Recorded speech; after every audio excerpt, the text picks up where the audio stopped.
हाल ही में किस मंत्रालय ने सभी नए विज्ञापनों के लिए स्वघोषणा प्रमाणपत्र अनिवार्य घोषित किया है? तो वो किया है सूचना प्रसारण मंत्रालय के द्वारा।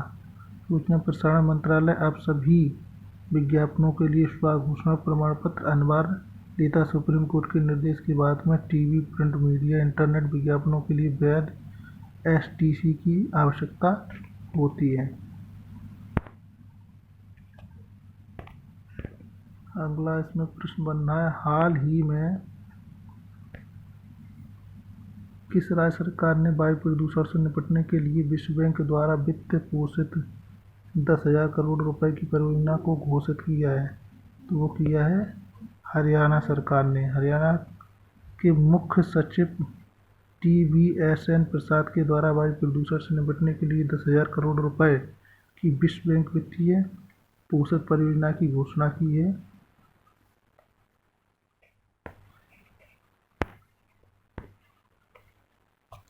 अगला प्रश्न है, हाल ही में किस संस्थान ने एक अभिनव अग्नि बचाओ ड्रोन विकसित किया है? तो IIT धारवाड़ ने अभिनव अग्नि बचाओ ड्रोन विकसित किया है। IIT धारवाड़ ने सुधीर सिद्ध परिधि और आमिर मुल्ला के नेतृत्व में एक टीम ने NIIPC एवं THINM फाउंडेशन द्वारा वित्त पोषित वीरेंद्र 2000 प्रशिक्षण एक अग्नि बचाओ सहायक ड्रोन का अनावरण किया है।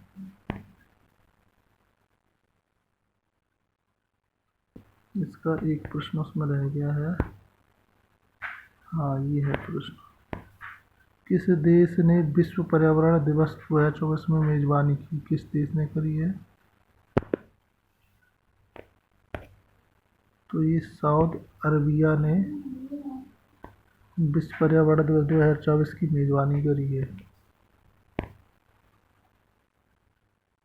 5 जून को विश्व पर्यावरण दिवस मनाया गया। सऊदी अरबिया द्वारा आयोजित 2024 समारोह में मरुस्थलीकरण का मुकाबला करने के लिए संयुक्त राष्ट्र सम्मेलन UNCL 30वीं वर्षगांठ के साथ एक विशिष्ट विषय है। वर्तमान पर्यावरणीय मुद्दों को संबोधित किया है। उल्लेखनीय है कि भारत ने 2018 में 45वीं विश्व पर्यावरण दिवस के रूप में मेजबानी की थी। अगला प्रश्न है, हाल ही में समाचार में देखा गया है, कल्लोन पर्वत किस देश में स्थित है?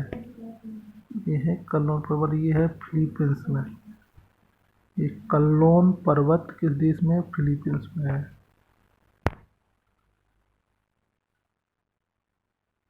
हाल ही में खबरों में रहा है, थिस्मिया मलायना क्या है? थिस्मिया मलायना क्या है? एक प्रकार के पौधे की प्रजाति है।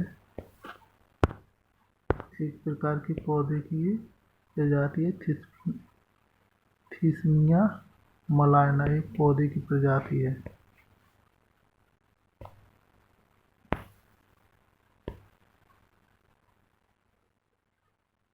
इसके बारे में डिटेल में थोड़ा याद। प्रायद्वीपीय मलेशिया में वर्षा वनों में एक नया खोजा गया माइक्रो हेट्रोट्रॉपिक पौधा है जो थिस्मिया मलायना, जो प्रकाश संश्लेषण करने की बजाय भूमिगत कवक से पोषक तत्व को चुराता है। यह कम रोशनी वाले क्षेत्रों में पनपता है जिसमें कवक मच्छरों द्वारा परागित विशेष फूल होते हैं। अगला प्रश्न है, हाल ही में खबरों में रही है, एंथ्रोपोसीन की वायु परियोजना किस देश में शामिल की गई है? तो ये कौन से देश में शामिल की गई? तो इंडिया, इथोपिया एंड UK। ये है Bharat, Ethiopia and UK, United kingdom. Anthropocene की हवा परियोजना हल्की पेंटिंग का उपयोग करके भारत, इथियोपिया और यूके के वायु प्रदूषण की कल्पना करती है, गंभीर स्वास्थ्य जोखिम को उजागर करती है और वायु गुणवत्ता पर वैश्विक चर्चा शुरू करती है। यह पहल वायु प्रदूषण फोटोग्राफिक साक्ष्य तैयार करने के लिए कला विज्ञान को जोड़ती है। अगला प्रश्न है, महारानी मंदिर जो हाल ही में आग में क्षतिग्रस्त हो गया था, किस केंद्र शासित प्रदेश में है? तो ये है जम्मू कश्मीर में। ठीक है।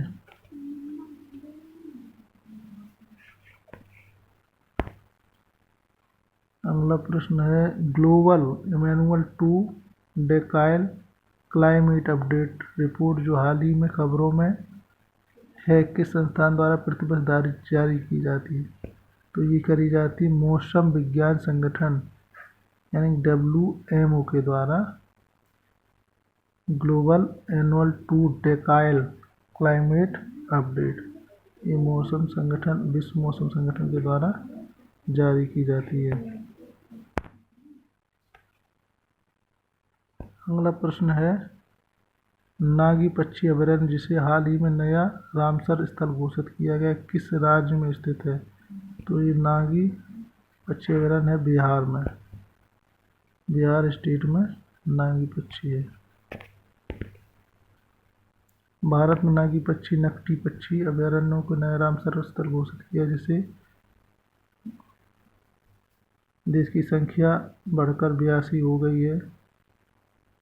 देश में संख्या इसकी बढ़कर के 82 रामसर स्थल की हो गई है, जो विश्व स्तर पर तीसरे स्थान पर है। नागी बिहार जमुई जिले में एक मानव निर्मित जलाशय है जो बार हेडेड गीज और एस्ट्रोकेकोस पोचार्ड जैसे विविध प्रवासी पक्षियों का घर है। नकटी अभयारण्य जमुई में 20,000 से अधिक पक्षियों के लिए महत्वपूर्ण शीतकालीन आवास के रूप में कार्य करता है। अगला प्रश्न है, हाल ही में किस देश ने इजरायली पासपोर्ट वाले आगंतुकों को प्रतिबंधित किया है? तो वह वही अपना पड़ोसी मालदीव। तो वो है मालदीव। गाजा संघर्ष के पर जनता के आक्रोश के बीच मालदीव ने इजरायली पासपोर्ट धारकों को देश में प्रवेश से वर्जित कर दिया है। अगला प्रश्न देखते हैं, हाल ही में तीसरी भारतीय विश्लेषणात्मक कांग्रेस IAC का उद्घाटन किस स्थान पर किया गया है? तो ये देहरादून में किया गया है।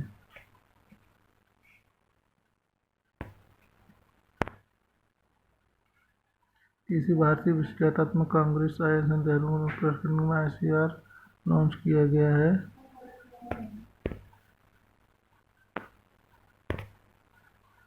हाल ही में खबरों में रहा है रिवर्स ट्रांसक्रिप्टेस एंजाइम किस प्रकार के वायरस सबसे अधिक जुड़ा है? तो ये है रेट्रोवायरस है। ये हाल ही खबरों में रिवर्स ट्रांसक्रिप्टेस एंजाइम रेट्रोवायरस से जुड़ा हुआ है।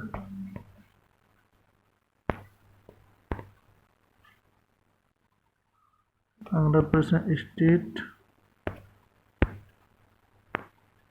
ऑफ ओशन रिपोर्ट 2024 हाल ही में किस संगठन द्वारा जारी की गई? तो ये यूनेस्को के द्वारा जारी की गई। यूनेस्को ने 2024 में महासागर स्थिति रिपोर्ट जलवायु परिवर्तन मानवीय गतिविधियों को प्रकाश डालती है। वैश्विक महासागरों पर प्रभाव 2022 द्वारा राष्ट्रीय सम्मेलन के द्वारा IUS यूनेस्को द्वारा शुरू किया गया था। यह सतत विकास संतुलित महासागर से रिलेट करके है। अगला प्रश्न है, हाल ही में मिसाइल हमले के कारण खबरों में आया डोनिप्रो शहर किस देश में स्थित है? डोनिप्रो तो ये है यूक्रेन में। डोनिप्रो शहर यूक्रेन में स्थित। हाल ही में यूक्रेन के चौथे सबसे बड़े शहर डोनिप्रो पर रूसी मिसाइल हमले में 2 बच्चे सहित 7 लोग घायल हो गए थे।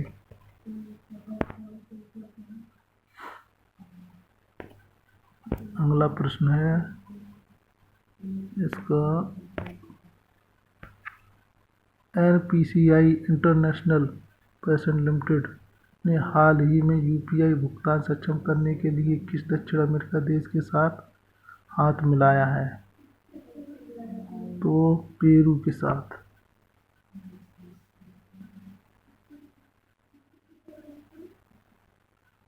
पेरू के साथ। National payments corporation of India ने पेरू केंद्रीय बैंक BCRP से पेरू UI जैसे भुगतान प्रणाली बनाने के लिए साझेदारी की है।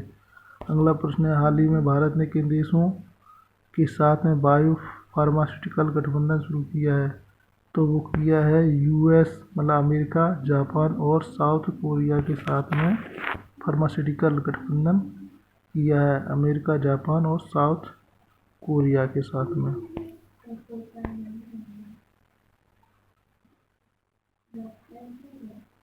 अगला प्रश्न बनता है, विश्व धन रिपोर्ट 2024 हाल ही में किस संगठन द्वारा जारी की गई है? विश्व धन रिपोर्ट तो ये की गई है कैपजेमिनी अनुसंधान संस्था के द्वारा, कैपजेमिनी के साथ।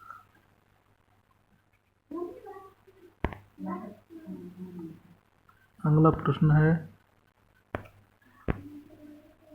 हाल ही में किस संगठन ने अप्रभावित मूल्य के लिए नई रूपरेखा पेश की है? किस संगठन ने अप्रभावित मूल्य के लिए नई रूपरेखा पेश की है? तो ये सेबी ने की है। सेबी ने शेयर कीमतों के बाजार में अफवाहों के प्रभाव को कम करने के लिए अप्रभावित मूल्य पर आधारित रूपरेखा पेश की है। शीर्ष 100 संस्थानों के लिए 1 जून और शीर्ष 250 के लिए 1 सितंबर शुरू होने वाले चरणों में लागू की गई रूपरेखा उद्देश्य अफवाहों या अनुसूचित प्रभावों को समुचित मूल्य बनाए रखती है। ये अपने 53 क्वेश्चन इसमें थे। ये पूरे अगले PDF में और देखते हैं। ये पूरा जून का करंट अफेयर्स होता है PCS के लिए।